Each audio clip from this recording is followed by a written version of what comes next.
Turma, voltamos para dar continuidade ao nosso último encontro à distância sobre a disciplina de recreação e jogos. Nesse segundo momento de aula, vamos discutir um pouco sobre a classificação dos jogos. É importante a gente ressaltar que essa classificação dos jogos, muitas vezes elas trazem essas classificações muito parecidas ou quase que iguais. Qual que é o intuito dessa aula sobre classificação de jogos? É que vocês conheçam todas as nomenclaturas que fazem parte dessa classificação dos jogos, onde vocês vão conhecer um pouco essa nomenclatura. Jogos motores, jogos simbólicos, jogos esportivizados, jogos cooperativos, enfim, são várias as classificações dos jogos que algumas vocês vão ver que são muito parecidas, mas que vocês precisam saber principalmente a nomenclatura, ou seja, o nome principal que acontece dentro dessa classificação dos jogos. Então, atentem-se muito bem, tanto para o conceito de cada um, como para o seu nome. Essa é a dica que eu dou para a aula de hoje. Bom, dentro dessa classificação dos jogos, nós vamos observar algumas classificações que a maioria eu já falei para vocês, eu já expliquei em algum outro momento de aula. São elas: a brincadeira, que é a mesma coisa em alguns momentos, atentem-se bem para isso, em alguns momentos do que os jogos.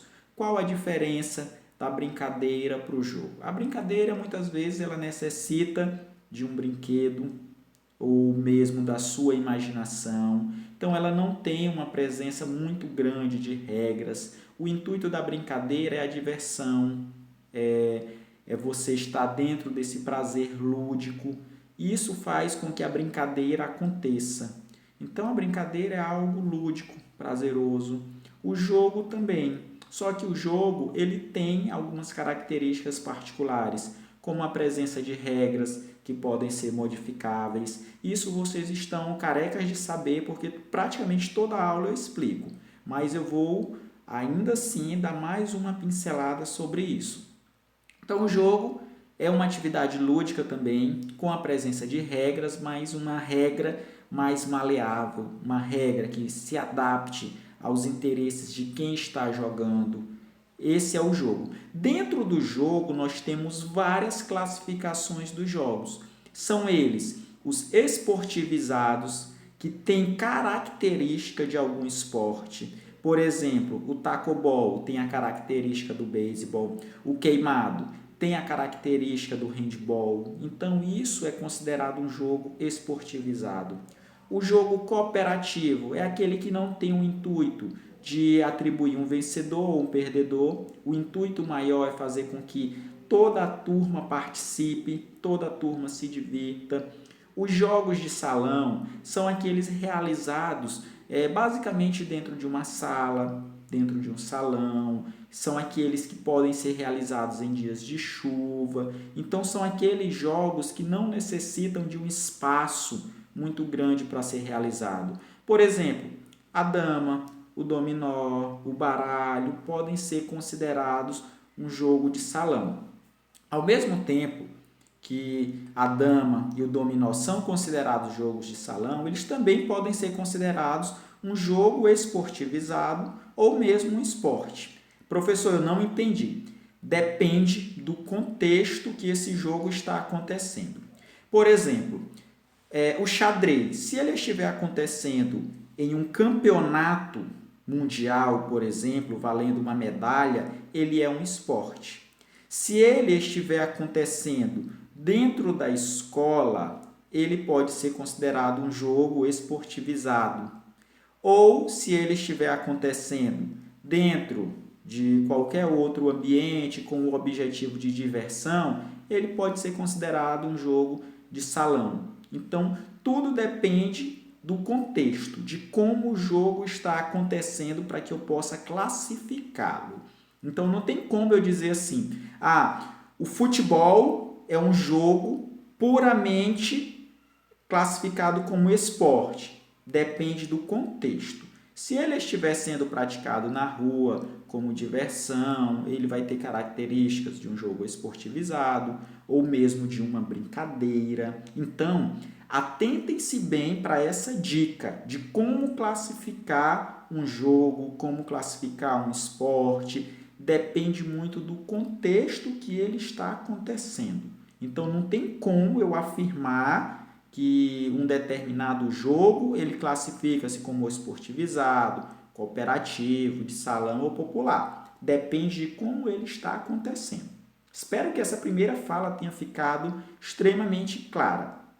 Então, o jogo cooperativo é aquele que acontece com o outro. Eu preciso do meu adversário para que ele aconteça de uma forma divertida, de uma forma lúdica, sem o objetivo de vitória ou derrota. O jogo de salão, como eu falei para vocês, é aquele que acontece geralmente em espaços fechados, geralmente possuem muitas vezes características esportivas. E o jogo popular. Esse jogo popular, ele também pode ser considerado uma brincadeira, um esportivizado, mas ele tem características principalmente da cultura. Ele também pode ser considerado muitas vezes uma brincadeira, então depende muito do seu contexto. Como eu vou saber que um jogo é popular? É só você parar e pensar. Esse jogo é muito conhecido, ele faz parte da cultura, ele é transmitido de geração a geração. Professor, dê um exemplo de um jogo popular. O queimado, por exemplo. Ao mesmo tempo que ele é um jogo esportivizado, ele é um jogo popular. Praticamente o mundo inteiro conhece esse jogo, então ele é extremamente popular. Então, deu para entender essa primeira explanação. Eu vou falar de cada um individualmente, vou mostrar seu conceito e vou exemplificar. Nós aí entramos em um bloco de classificação de jogos um pouco mais complexo, um pouco mais difícil, mas não porque ele seja complicado, mas sim porque ele tem uma nomenclatura um pouco mais diferente daquelas que vocês vivenciam.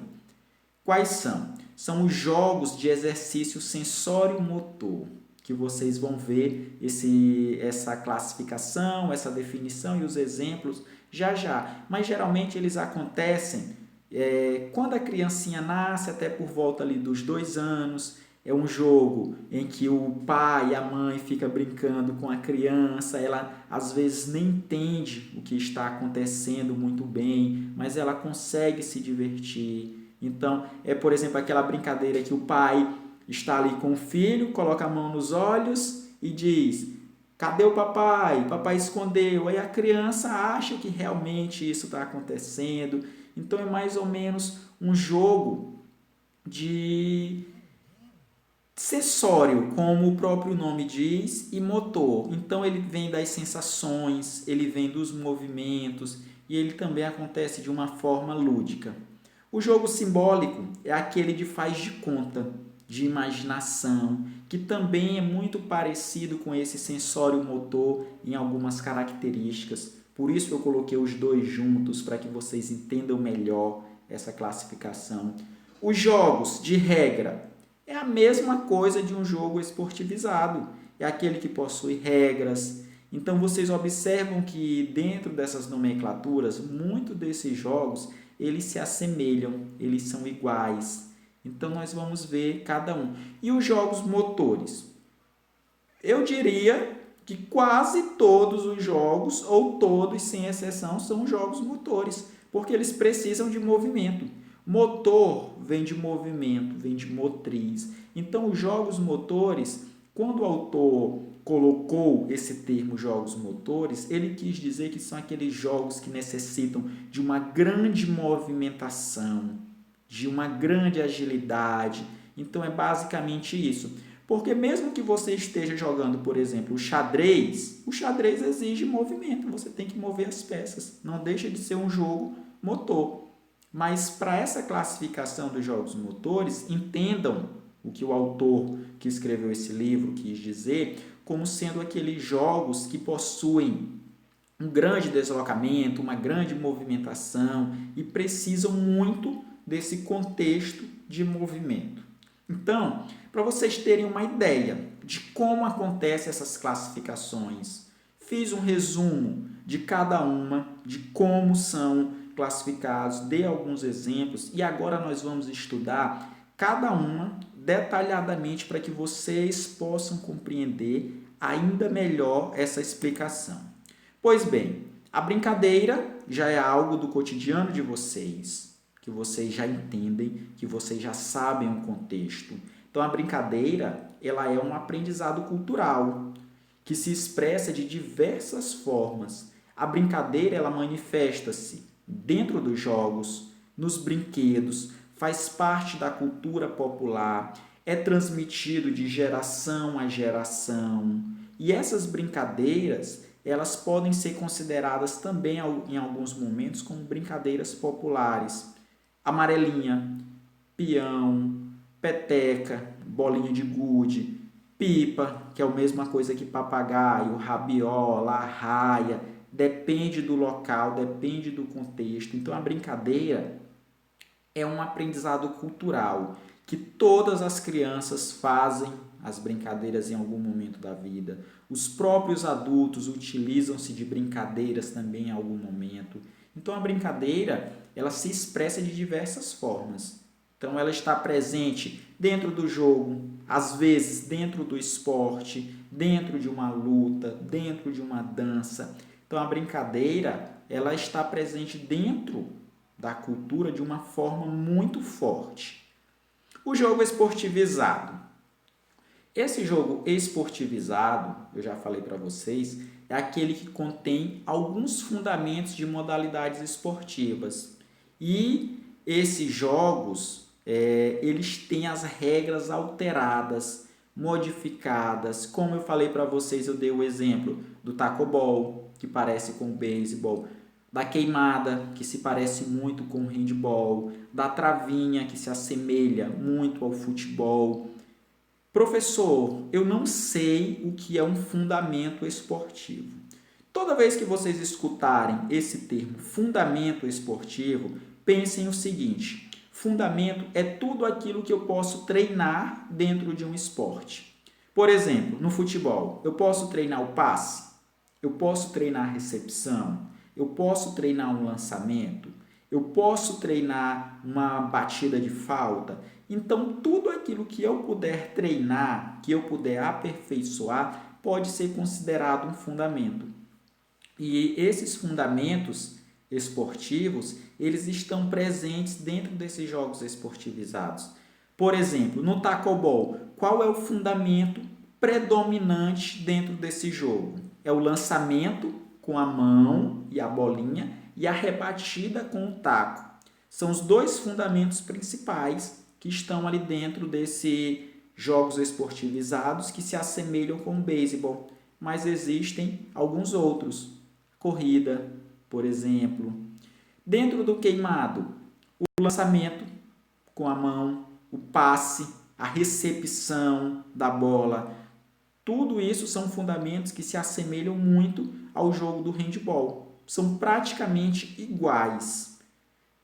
Na travinha, nem se fala. O passe, a recepção, o chute, a condução, o drible, a finta. Aí eu já digo para vocês que dependendo do esporte, aqui é um parêntese, já uma curiosidade, que dependendo do esporte, o fundamento, ele muda de nome. Por exemplo, vocês sabiam que no futebol, o que é um drible no futebol? É a ação de você enganar o adversário com a posse de bola. Então, é você ludibriar, enganar o seu adversário. No handball, vocês sabem o que é um drible? No handball, o drible é a ação de você conduzir a bola quicando ela no chão. Aquilo é um drible. Ah, professor, e dentro do handball, o que é essa ação de enganar o meu adversário? Isso se chama finta no handball. Então, é só um parêntese para que vocês entendam um pouco sobre esses fundamentos e as diferenças que eles acontecem dentro de um esporte para outro. Mas essa conversa aí é para a disciplina de iniciação esportiva, só para que vocês tenham já um pequeno conhecimento sobre isso. Pois bem, espero que tenham entendido a brincadeira e o jogo. Vamos passar agora para os jogos cooperativos, que eu também já expliquei várias vezes para vocês, que são aqueles jogos que têm o objetivo de compartilhar a diversão, compartilhar as brincadeiras, de unir toda a turma, tendo uma pouca preocupação com o fracasso ou o sucesso. Então não interessa se alguém vai ganhar, se alguém vai perder, o interessante é jogar dentro dos jogos cooperativos. Esses jogos cooperativos, eles são muito úteis para as aulas de educação física. E dentro das nossas aulas práticas, que nós vamos realizar ou agora dia 18, ou no início de agosto, nós vamos realizar muitos desses jogos cooperativos, para que vocês vivenciem essa realidade que pode ser usada muito dentro da escola. Aí vem os jogos de salão, que são aqueles em que o jogador ele precisa de muito menos energia na parte de movimentação corporal. Lembra lá dos jogos motores? Os jogos motores são o contrário, eles precisam de muita energia. Já aqui nesses jogos de salão, o jogador ele não precisa de tanta energia, de tanta movimentação corporal. Ele pode ser realizado em ambientes fechados, pequenos, principalmente salas. São os exemplos, o xadrez, a dama, o dominó, o baralho, enfim, aqueles jogos que você pode fazer dentro de um ambiente mais fechado. Alguém poderia perguntar, professor, e o Free Fire, por exemplo, algum outro jogo aí eletrônico, ele pode ser considerado um jogo de salão? Sim, ele pode ser considerado um jogo de salão e, ao mesmo tempo, ser considerado um jogo eletrônico. Professor, qual desses dois é predominante? O jogo de salão ou o jogo eletrônico para esse tipo de jogo? O eletrônico. O eletrônico ele prevalece. Por quê? Porque ele usa-se da tecnologia. Então, se porventura vocês se depararem com alguma pergunta desse tipo, fazendo relação com algum jogo eletrônico, se ele classifica-se mais predominantemente como um jogo de salão ou como eletrônico, ele está mais ligado para o jogo eletrônico. Mas é como eu sempre digo para vocês, atentem-se ao contexto das questões, porque muitas vezes uma palavra muda todo o sentido, muda toda a questão. Então, dentro das ciências, não levem tudo ao pé da letra. Então, tenham em mente sempre isso. Pois bem, os jogos populares. Os jogos populares, também conhecidos como jogos tradicionais, eles são aqueles jogos também chamados de jogos de rua. Eles não exigem recursos materiais muito sofisticados. Eles têm a sua gênese, ou seja, têm a sua origem dentro da cultura popular. Esses jogos populares são inúmeros. Todos aqueles jogos que fazem parte ali da vivência infantil da gente, polícia e ladrão, o esconde-esconde, a amarelinha, enfim, esses jogos que ali dentro da nossa origem, rouba-bandeira, são todos jogos populares. Ciranda, cirandinha, o bombaquim, todos essas cantigas de roda também podem ser considerados um jogo ou uma brincadeira popular. Então, depende sempre desse contexto e está sempre ligado a essa parte cultural. Toda vez que um jogo ele falar dessa transmissão de pai para filho, de geração em geração, ele está se referindo a um jogo popular. Aí nós vamos começar a ver os jogos um pouco mais complicadinhos, como eu falei para vocês. Por exemplo, o jogo simbólico ou o jogo de faz de conta. Ele também ele possui a sua função principal de ludicidade, de diversão. Ele tem uma característica extremamente especial, que é o de faz de conta ou de representação. Então, quando uma criança por exemplo, ela está brincando ali. Eu lembro que quando, na minha infância, o desenho que passava na televisão era os Power Rangers, que a gente ainda chamava de Power Ranger. Então eram 5 lutadores mascarados, ou eram 6, eu não me recordo direito, e eles eram identificados por cores. Então na nossa rua, cada um queria ser um daqueles personagens. Eu, por exemplo, eu queria ser o Power Ranger vermelho. Aí nós tínhamos colegas que queriam ser o Power Ranger preto, o azul, tinha as meninas que queriam ser a rosa, a amarela. Então, essa brincadeira de faz de conta, de imitação, de uma representação de papel, se chama jogo simbólico. Quando você, na sua infância, brincava de casinha, comidinha, médico, qualquer outra profissão, também é considerado um jogo simbólico, por essa representação de papel. Então pensem sempre o seguinte, o que é um jogo simbólico? É aquele em que você finge representar alguém ou alguma coisa. Não necessariamente tem que ser uma pessoa. Você pode fingir que é um animal, que é um automóvel, enfim. Se você estiver imaginando uma representação de alguma coisa dentro dessa brincadeira, pode ser considerado um jogo simbólico. Então, os jogos simbólicos, eles possuem essa característica principal. O próximo, que é chamado de jogo de exercício sensório-motor, então toda vez que vocês observarem esse jogo sensório-motor, eles têm a característica muito predominante de uma repetição de gestos, movimentos simples, como por exemplo, colocado aí no texto, agitar os braços, sacudir objetos, imitações, imitar animais. Acontece muito na fase maternal e dura predominantemente até os 2 anos.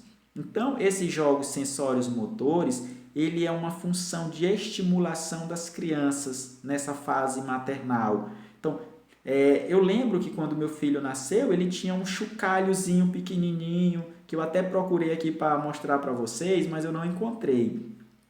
Essa brincadeira de estar balançando o chocalhozinho, ele adorava. Isso é considerado um jogo sensório-motor, porque vai estimular a visão da criança para ela procurar onde está o objeto, para ela escutar aquele barulho. E são jogos extremamente necessários nessa fase para que você consiga identificar algum problema na criança. Por exemplo, se você está fazendo uso desse chocalho e a criança não acompanha com os olhos, ou se você coloca atrás da cabeça dela e ela praticamente não escuta, não procura, pode ser, não estou dizendo que é, mas pode ser sinal ou de alguma deficiência visual, a criança não está enxergando muito bem, ou ela não consegue escutar. Os jogos de sons, de imitação, se a criança não procura o pai ou a mãe, também pode ser um sinal ali já preocupante para que você consiga identificar. A mesma coisa da imitação. A criança, já ali por volta de 1 ou 2 anos, ela já consegue imitar alguns sons, ela já consegue fazer alguns barulhos, já muito próximos da fala. Se a criança não consegue fazer isso por volta dessa idade, demora muito, então também pode ser um sinal de problema na fala. Então vocês conseguem observar a importância desses jogos? Então toda vez que se falar em jogos de exercício sensório-motor ou jogos sensório-motor, eles estão fazendo referência a tudo isso que eu falei para vocês. O jogo simbólico, eu falei já para vocês, mas não custa repetir mais uma vez, porque eu acho que esse é um dos principais. A criança, nesses jogos simbólicos, ela tende a reproduzir as relações predominantes com o seu meio e assimilar a realidade dessa forma. Então, é basicamente também um jogo de faz de conta, onde a criança ela tenta imitar o que está acontecendo, onde ela tenta, por exemplo, imitar as profissões, imitar o pai, imitar a mãe. São inúmeros as funções desse jogo simbólico. Então, ele predominantemente tem essa relação de tentar entender o que acontece dentro da sociedade, tentar imitar através de uma brincadeira. Cansei de ver um senhor vizinho nosso que é mecânico e o filhinho dele pequeno brincando com as ferramentas. Isso é um jogo simbólico, é a criança imitando o contexto em que ele vive. E assim ele vai aprendendo várias coisas da sua realidade. Dentro desse contexto, existem os jogos de regra, que eles acontecem principalmente na fase dos 7 até os 12 anos e continuam por toda a vida do indivíduo, e eles acontecem principalmente dentro dos esportes. Por que esses jogos de regras eles estão ligados geralmente aos 7 aos 12 anos? É quando a criança ela começa a entender o funcionamento de todos os jogos, de todas as regras, e não deixa de ser também um jogo esportivizado. Então, vocês observam que as características elas possuem muita semelhança entre elas. Aí nós caímos nos jogos motores, que são aqueles que exigem a participação de todo o corpo. Ele precisa de um gasto muito grande de energia. Eles usam a musculatura praticamente toda. Exigem muito da coordenação motora. Pode ser grossa ou fina, nós já discutimos um pouco sobre isso. Precisa muito da agilidade, que é a constante mudança de direção. Precisa de velocidade, precisa de força, de resistência, de equilíbrio. Então, os jogos motores são aqueles que precisam usar muito a energia do corpo e dependem dessas qualidades físicas que eu falei para vocês: coordenação, agilidade, força, resistência. Exemplo de jogos motores: uma pelada de futebol, por exemplo, um jogo esportivo, por exemplo, o handball, o futebol. Além de ser um esporte, ele pode ser considerado um jogo motor. Então, são aqueles que exigem muito do corpo humano. Então, para vocês terem noção, essas são algumas das classificações que aparecem dentro da literatura da educação física. O professor, no caso, eu estou ministrando essa disciplina para vocês, ele não consegue esgotar todas essas classificações. Elas surgem constantemente com alguma nova nomenclatura. Por isso eu sempre digo para vocês, é importante vocês estar lendo, vocês estarem pesquisando, se atualizando, fazendo cursos a mais, principalmente nessa área de recreação, que é uma área fantástica, que vocês vão necessitar muito para as aulas de educação física de vocês. Então busquem sempre um pouquinho mais, estudem muito, estudem, que isso é extremamente necessário. A dica que eu dou para finalizar esse nosso encontro teórico à distância: o concurso de Codó está aberto, as inscrições, a partir de segunda-feira. O edital ele está dentro do site Instituto Legatus, Legatus, só você pesquisar lá. Façam essa prova, invistam um dinheirinho lá para que vocês já vivenciem como é uma seleção, para que vocês vejam o nível da prova. Vocês já estão aí por volta do 4º, 5º período, vocês já podem fazer esses concursos. Eu digo para você, assumir e passar é uma outra coisa, vocês ainda precisam ter maturidade, mas é uma boa oportunidade de você começar a vivenciar essas seleções. Então, a dica que eu dou para vocês é: se tiver a graninha apertada, aí você tem que ponderar se vale a pena ou não. Mas se você tiver um dinheirinho ali sobrando, Coroatá, Codó é pertinho. A prova, ela também não tem um investimento muito alto. Dá para você fazer e voltar no mesmo dia. Terminou a prova, você retorna. Então, é uma ótima forma de você colocar os seus conhecimentos em prática. Então, é a dica que eu dou para vocês. Façam ou esse concurso ou algum outro. se preparem para essas seleções. No mais, queria agradecer muito a paciência de vocês com esse momento à distância, que nós sabemos que são de grandes dificuldades, mas que também são momentos que nos oportunam a aprender, a vivenciar um novo modelo de ensino, que é o ensino à distância, em que muita gente tem um preconceito muito grande com esse modelo. Então eu digo para vocês, estudem, leiam muito, e eu estou sempre à disposição de vocês para tirar todas as dúvidas, para compartilhar o conhecimento que eu tenho adquirido nesses 10 anos de magistério. Pois bem, agradeço vocês, estou à disposição sempre. E, é claro, nos vemos ainda no nosso encontro prático. Ainda temos mais um encontro que falta só o Anderson junto com a FEMAF definir a data, se vai ser dia 18 ou no início de agosto. Nos vemos lá e até breve.